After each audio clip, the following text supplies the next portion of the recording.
നമസ്കാരം. എല്ലാ മാന്യ സുഹൃത്തുക്കൾക്കും സിനിമ എന്ന യൂട്യൂബ് ചാനലിന്റെ ഏറ്റവും പുതിയ വീഡിയോയിലേക്ക് സ്വാഗതം.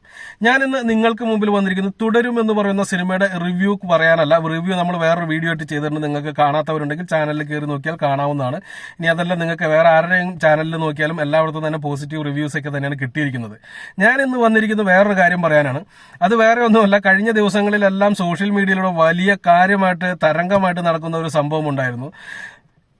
മലയാളം കണ്ട എക്കാലത്തെയും വലിയ ഡീഗ്രേഡിംഗ് ആണ് തുടരും റിലീസ് ചെയ്യുമ്പോൾ നിങ്ങൾ കാണാൻ പോകുന്നത് എന്ന് പറഞ്ഞിട്ടുള്ള ഒരു വെല്ലുവിളി ഇവിടെ സോഷ്യൽ മീഡിയയിലൂടെ വലിയ ശക്തമായിട്ട് തന്നെ നടക്കുന്നുണ്ടായിരുന്നു. നമ്മുടെ ചാനലിലും പല കമന്റുകളൊക്കെ അത് കാണുന്നുണ്ടായിരുന്നു. എന്തായാലും ആ വെല്ലുവിളിച്ചവന്മാരോട് എനിക്ക് ഒറ്റ കാര്യമേ പറയാനുള്ളൂ. ഡീഗ്രേഡ് ചെയ്യരുത് എന്ന് ഞാൻ നിങ്ങളോട് പറയുന്നില്ല. കാരണം അത് നിങ്ങളുടെ ജന്മാവകാശമാണ്. നിങ്ങൾ അത് ചെയ്തുകൊണ്ടേയിരിക്കുന്നു. നമ്മൾ എത്ര പേര് പറഞ്ഞാലും ആരൊക്കെ പറഞ്ഞാലും, ഇനിയിപ്പോൾ സാക്ഷാൽ മോഹൻലാലോ മമ്മൂട്ടിയോ വന്ന് പറഞ്ഞാൽ പോലും നിങ്ങൾ അത് കേൾക്കാൻ പോകില്ല. കാരണം അത് നിങ്ങളുടെ ഒരു ഇത് തന്നെയാണ്. പക്ഷെ എനിക്ക് ഇവിടെ പറയാനുള്ള, എല്ലാവരും ഡീഗ്രേഡ് ചെയ്യാൻ ഇറങ്ങരുത്.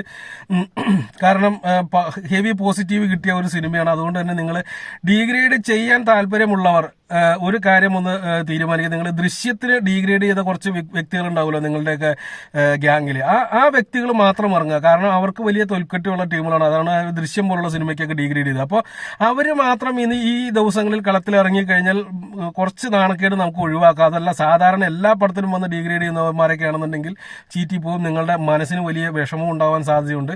കാരണം വരാൻ പോകുന്ന റിസൾട്ട് അങ്ങനെയായിരിക്കും. അതുകൊണ്ട് തന്നെയാണ് പറഞ്ഞത്, ദൃശ്യം പോലുള്ള സിനിമകൾക്ക് ഡീഗ്രേഡ് ചെയ്ത തൊലിക്കെട്ടിയുള്ള ആ വ്യക്തികൾ ധൈര്യമായിട്ട് കളത്തിലിറങ്ങാൻ. നിങ്ങൾക്കുള്ള ദിവസമാണ് ഇനി വരാൻ പോകുന്നത്. നിങ്ങളുടെ തൊലിക്കെട്ടി വീണ്ടും പരീക്ഷിക്കാൻ പോകുന്ന ദിവസങ്ങളാണ് ഇനി വരാൻ പോകുന്നത്. അപ്പോൾ അവർക്ക് എല്ലാവിധ ഭാവുകങ്ങളും നേരുന്നു. ഓക്കെ, നന്ദി, നമസ്കാരം.